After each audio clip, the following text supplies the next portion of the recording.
So, Mom, you talked a little bit about how food and meals were planned while you were growing up.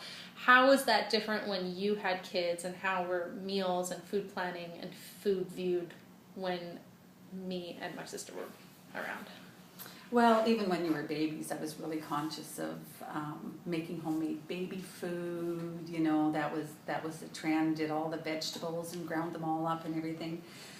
But also, it was a time. It still wasn't the awareness that there is now about.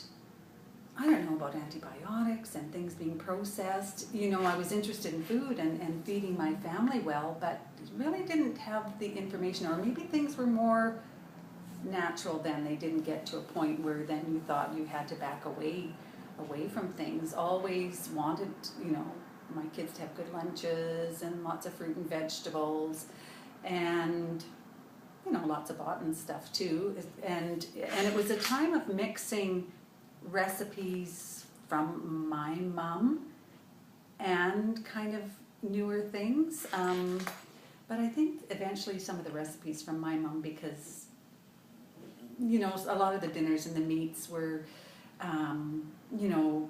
like pork chops with mushroom soup and that kind of thing, where she viewed it as kind of being cutting edge, where eventually, when I had kids, you were starting to think, well, that's not so good, or your kids didn't accept it as well. So it was a time of trying to bring from your past, but also kind of embracing new knowledge in the future.